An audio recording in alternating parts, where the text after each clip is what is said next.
data, and the business model. And this, as well as the environment. The environmental side, we can sort of link that into some of the emerging renewable resources and energy solutions that we have. We want to see more of that. That's happening at the European level, globally not so much. The business models, again, the weak and uncompetitive a focus on innovation, I think, has to shift. Mission innovation is something that I'm a huge advocate for, because I think we can't just rely on market forces, because the market forces are exactly what we're trying to overcome. Technology, the costs and risks and the robustness of technology is the fact that we're bringing in technologists and developers in pitch format and innovation calls, and what we're getting then is a sense of competition rather than collaboration. And frankly, anyone who's been participant in a hackathon with real developers, you're not going to use any technology that comes out of that, because it's going to be full of holes and it can't address the legacy framework. They don't understand the decades of work that went into the policy landscape, that went on the ground in the solutions that are being built out. I'll give you one example we saw in blockchain, for example, for humanitarian aid. Big blockchain cases around humanitarian aid distribution. The first step of that is setting up someone's identity in a refugee camp. So let's bring in iris scans to give you an identity. We'll use the community peer-to-peer to say, we know that this person is Alicia, and she comes from this area, and she's this old, and she has these 3 children. Great. When, in fact, it's the people that don't fit those categories that get overlooked. So what we had were technologists coming in with their bias, saying, all right, identity is for those 18 and over, male, certain races, certain factors. On top of that, let's bring in information about their region, their religion, their language. All things that we know as practitioners can put them in danger if that data gets slipped out. Or can exclude people, like the 13-year-old who's now the head of the household. These are the things that are not being factored in when you put technology first. And this is what we're finding in the green finance space as well. The assumption about tree planting, the assumptions about the environment, that we have worked decades to ensure the robustness, the biodiversity factors, all of the accords can be literally ignored as we put technology first.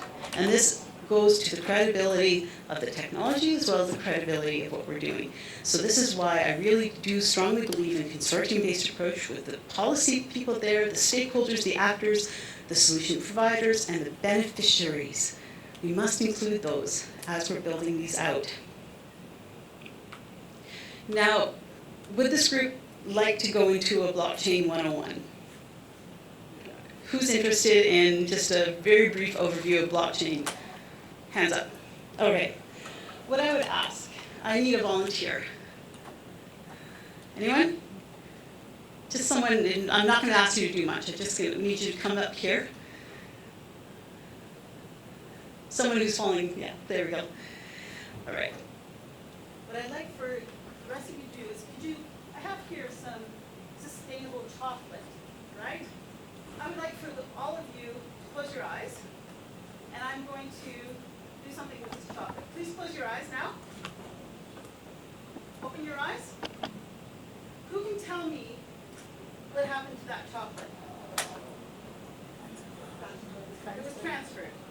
Do we know any of the parameters behind that transfer? No. Do you know if he paid me for that chocolate? Do you know if he stole that chocolate? Actually, do we know if it's sustainable? Is it certified and verified? What does it say? All we know is that it's hopefully chocolate, right? So now, would you please keep your eyes open? Now hand me over. Please give me my chocolate back. So now you can verify that that transaction happened. Did I pay him for the chocolate? No. No. Did I eat the chocolate? Did we duplicate the chocolate and give it to you? Right. So that's a very fundamental principle. That's a very basic Notion of consensus, that with your eyes closed, you had no idea how that chocolate got to his hand. That could be a cell phone, that could be gold, that could be money.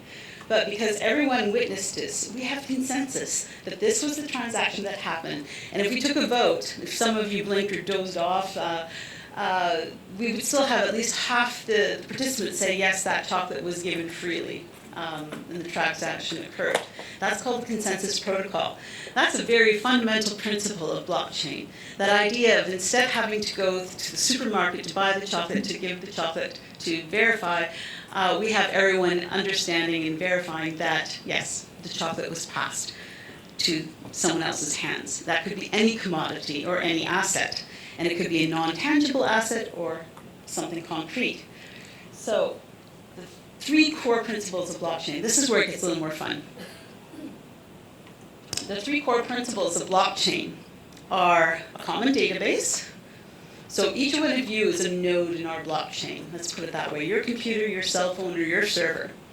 We have a common database. We have decided that we are a consortium that is building out a blockchain. So we all have access to that. Now, we also have cryptography. So we have public and private keys. Now, maybe with this side of the room, we actually have a private key. So we're the ones doing transactions, but you're also participating. But we have very specific transactions that only we can see. And then we have this peer-to-peer network. So I can transfer chocolate to all of you, but only you will see the finances behind that chocolate, or the sustainability factors behind that chocolate, or where that chocolate came from. So all of this is the 3 core fundamental underlying basis of blockchain technology. So we have transparency. And here is really important to understand there's a big difference between transparency and visibility, right? So the transparency is that we have consensus. The visibility is who can actually see what's behind those transactions.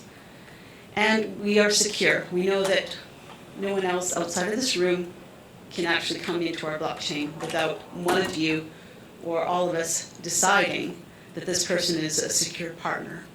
That's a closed blockchain, and that's a whole other kettle of fish of going into the different types of permissions that are required and what type of blockchain we're building. But I'm just going to walk you quickly through some of this. So normally, for transactions, money, etc., we have this centralized approach. Something's happened to my lovely... Basically, yeah, we have normally a centralized approach that in order for someone to buy chocolate, you have to go get money, you have to go to a supermarket, that chocolate has to go through all of its different transactions to get there on the supermarket, then you purchase it with fiat and it gets transferred.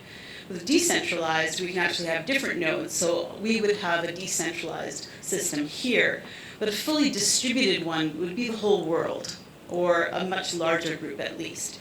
So rather than a centralized or even decentralized system, blockchain really meant this whole distributed, largely decentralized, more than decentralized approach. So it's basically a distributed network of connected nodes. It's an analogy for blockchain, what we just did, where the nodes are computers or servers, so each of you would be a node or server. Now, here's where I think the real lesson comes from what we've seen over the last 2 years. So the underlying technologies of blockchain have been around for decades, really. But 10 years ago, this white paper, Bitcoin, a peer-to-peer electronic cash system, was posted to a mailing list discussion about cryptography, and that's how it all started. And it was started by someone calling themselves Satoshi Nakamoto, and he basically called it Bitcoin, a peer-to-peer electronic cash system. So that's how it started. We've moved, though, from this digital currency. It was just a currency that existed digitally. It wasn't linked to a fiat currency. It wasn't linked to anything concrete. It was limited, therefore it had value. And they had put a limit on it. So this is where the digital currency sort of evolved. And they store and transact value, money, basically. That's what digital currencies do. There is no infrastructure behind them, and there is no reliable store of value. That's why the price goes up and down. That's how it started. Now, of course, we then started going into digital assets, where we heard about the diamond. Everyone heard about the Everledger and Diamond, where you could actually say, oh, I'm going to use IoT and I'm going to fingerprint each diamond. I was part of the conflict diamonds, and the certification process for Kimberly is so cumbersome, it is fraught with fraud, etc. Having someone being able to say, this diamond, we fingerprinted it, we have a record of it, we can certify that, put it on the blockchain, and it has one identity and one transfer, and that's certified and verified through blockchain. That was key. So that's anything. It could be a tree, it could be a face, it could be your land registry, it could be medication, or it could be intangible things, a carbon credit. These digital assets represent and transact, it's basically the capacity to transact assets, physical or digital. And then we're bringing in other capacities with smart contracts saying, yes, I transfer that, and therefore that's going to get released there. And this is where we can link it into fiat currency by saying, I've transferred the diamond, now that message goes back to your bank and they can release the fiat currency, the payments, or the ownership documents. It doesn't transfer the actual thing itself. Through blockchain, I'm not actually giving you the diamond, suddenly somehow through the computer, but you actually are getting the verified consensus-based approach that you actually own that. The problem is we had this detour into initial coin offerings. And the difference there is that someone said, blockchain, I have social good, I have social value, I want to save the fish, I want to save the trees, I want to save species. So I'm going to release a coin. So what I'm going to do in order to get that coin to actually fundraise for my activity, they're not actually putting those things on blockchain. What they were saying is, I have an idea, I have a small team I'm going to bring in if you give me enough money. Then I'll bring in the developers and we'll build the technology in order to do it. And then you'll actually get verification of your investment. It's basically a fundraising campaign. I'm being very lighthearted, but this is part of the problem. This really went to the credibility. The intentions were good. A lot of this happened around social good and climate and sustainable development. A lot of them failed. And this is where we got detoured out of actual builds, out of actual transactional assets and verification systems. But that ICO bubble and the regulatory space is what happened. People around the world, governments around the world, either went hardline on cryptocurrencies or softline because there was this conflation between digital currencies, initial coin offerings, digital assets, and smart contracts. So some countries just said no, and others said yes, bring it on, and others had a very different approach talking about securities and whatnot. So that's why the landscape is so disparate and so complex. I'm very much making this very superficial and lighthearted, but this is really part of the issue we had by having that hyper blockchain. But the underlying blockchain technologies have evolved to support a wide range of activities. The problem is the estimations of impact were based on all of those reports of the needed investment without really understanding the technology itself and how long it would take to integrate, as well as the business model and the complexity of bringing that integration forward. So a lot of people were putting up these figures saying we're going to have a revolution in agriculture, in trade finance, in the sharing economy, in fraud. The trouble is we haven't realized half of this. It's only been a few years, but these were just the estimates of the need. It wasn't in no way realistically tied to the actual technological capabilities out there. Again, because we had a lot of different technologies being built out, a lot of different companies and organizations doing very different things, some for social impact, but some not very robust, shall we say. A lot of assumptions about data and a lot of assumptions about the regulatory space. So what it comes down to, what is blockchain? It's just basically a tamper-proof, immutable, transparent, distributed ledger that is accessible to every partner with no single part of failure. But what does that mean? What happens if you have an error in your data? Or you say, this is a diamond, and it's been verified, but it turns out it's fraud. It's a fraudulent one. What happens then? if you're putting that on a blockchain or information about that, yeah, you can't erase that. So any data error would be immutable and would sort of throw out that whole block, that whole transaction record. What we found in the fuel transparency space in shipping was that the assumption about the data was a very costly one. The fact that in the maritime space, everyone's writing on ledgers, and you work internationally, the difference between dates in Europe, Asia, and North America, that's a $10,000 problem in a very minor build. 1/5 of your budget will go to actually creating an algorithm to create that data capacity. So these small little barriers were huge problems for the blockchain space. But nonetheless, the attributes still remain valid. And what we're seeing, though, is let's separate it out in terms of the different technologies. We have machine learning, we have big data, mobile technology, blockchain, and IoT. By mapping out where they are in terms of their development, it gives us a much better, much more tempered approach to saying, yes, we are going to work with this type of technology, or we're going to make these assumptions about what type of technology we can build to answer these questions. We've seen a very different adoption rate for blockchain and IoT in comparison to other tech. But with the real use cases and demonstrators scaling, we can consider how it is viable to address the challenges and the barriers. So this brings us to one of our pieces of work, the digital green bonds. These can be a very interesting proof of concept for integration because it's going to use all of those technologies. We are going to be leveraging the instruments needed for the SDGs. Green bonds are growing rapidly, but they still only represent 2% of the bond market, and it's very disproportionate. We need investments in developing economies where it's really hard to establish trust, and that's why blockchain and IoT and data is so interesting here. And we also have this growing consumer and corporate awareness of climate and sustainability that can be harnessed, as well as that capacity to capitalize on the transparency aspect. So the opportunities presented by blockchain is what brought us here. Despite being a skeptic, despite having been through all of that, we're like, okay, let's actually map this out. Is it viable for green bonds? And can we actually do a pilot or a demonstrator in the coming months? So we actually launched our report at Climate Week in New York with HSBC, one of our first partners.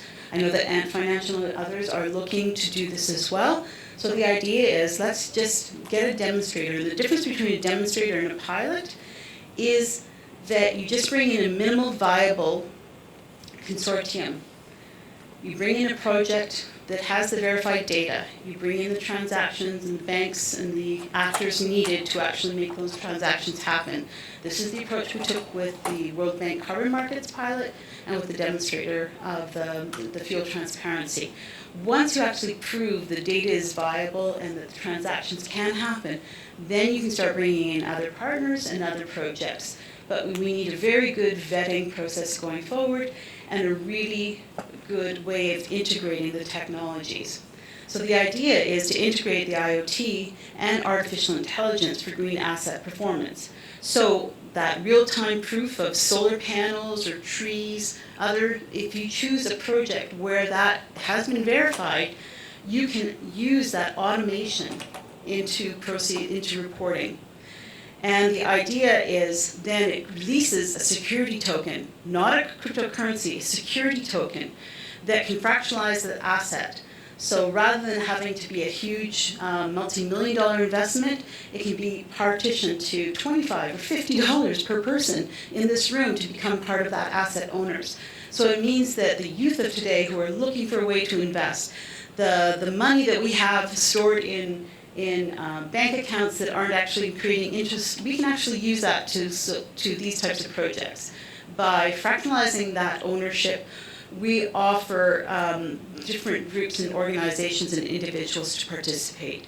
So it really is about security tokens, through the regulatory spaces where it's viable right now. Because countries sort of balked at the cryptocurrency and blockchain spaces, there are very few countries right now where we actually can do this. So Switzerland, Mauritius, Seychelles, they're starting to offer security tokens.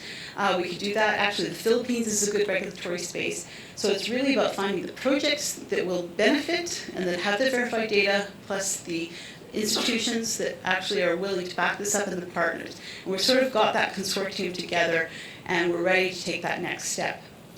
So that proof of impact is a really big part of it. Again, that's where you have a number of projects out there that have pitched to us. We have tree coins, we have fish coins, we have microgids. There's a plethora of organizations and initiatives that have actually proven the blockchain side of things, using sensors and IoT.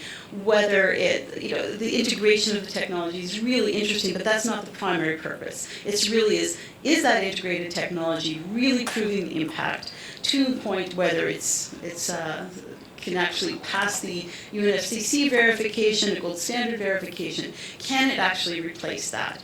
And that is what is really important here. So those that are using blockchain, we would have a very strong vetting process to actually do that. So we have to think about blockchain then in a different way.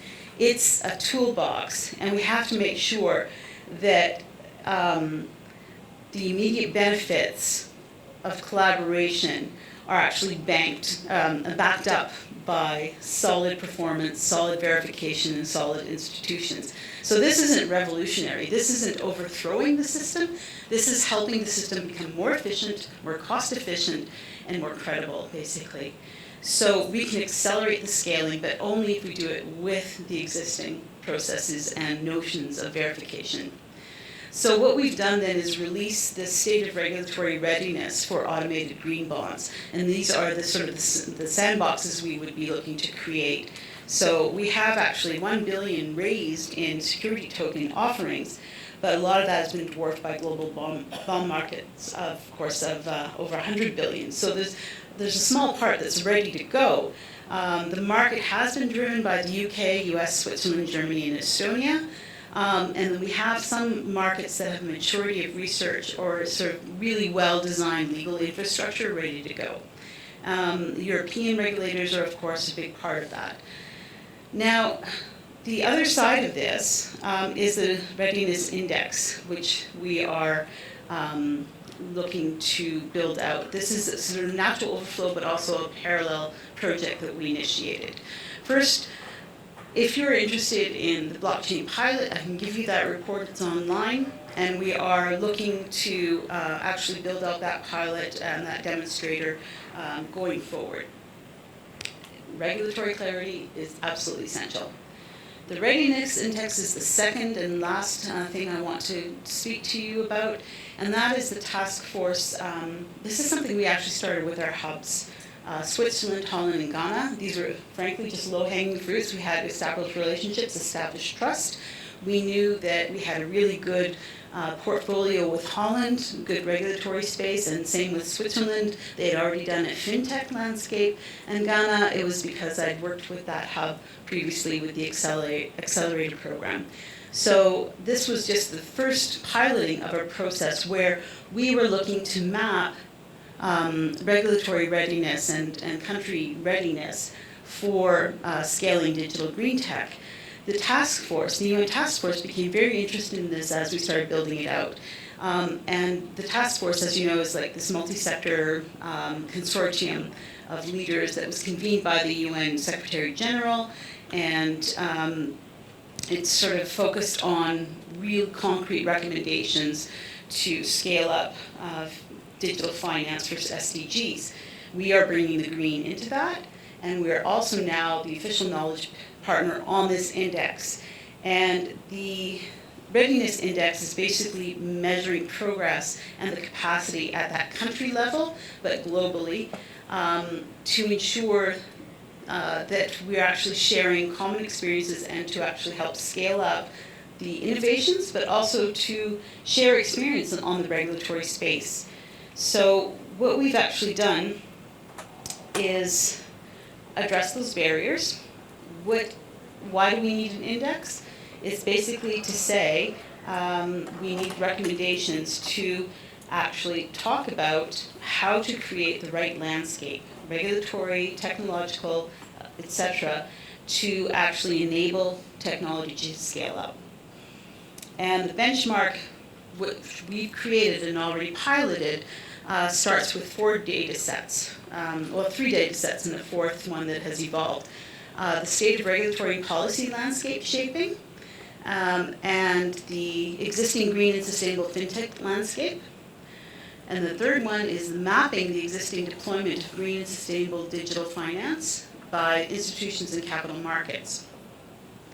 The regulatory and policy readiness is the most complex, and there are 3 buckets under this. The regulation of underlying tech and finance, DLT, AI, big data, finance, etc. The regulation of high-impact activities, financial institutions and activities, crowdfunding, for example. After that ICO debacle, this is why that is a really big part of this. The policy incentives, the fast tracks and tax breaks for investing in green tech and sandboxes. So there are some countries where that has actually advanced. And basically through this, we just want to show how ready a country is through different elements of the ecosystem. And the guideline will help facilitate the process of deployment, as we said. Now, it actually looks, what we found right away, even in Holland and Switzerland, is that in terms of actual mapping, we had envisioned undertaking the 3 steps: the benchmark for native SDGs fintechs, and the potential sustainable use cases, and sustainable digital finance solutions. But these are still being very much developed in these 2 roads. You have fintech, and then you have green finance, and very little actually intersecting. So we actually had to take a bit of a broader approach with Holland, and what we did was we've developed a prototype, a tool. Now what you have to imagine for your country or for any country is this idea that we'll have a global index map, and you can zoom in. And you can zoom in according to the SDG, according to the country, according to the sector, or according to the actual name of a startup or an initiative. And this will be very highly interactive. I do have that live on the computer, but I'm really afraid of taking the PowerPoint off. And we want this to be very visually engaging. We want the hard work to come behind the scenes. And the index will be by country, and you can click and see the portfolio of that country. And then also, again, vary down according to the parameters. The drop-down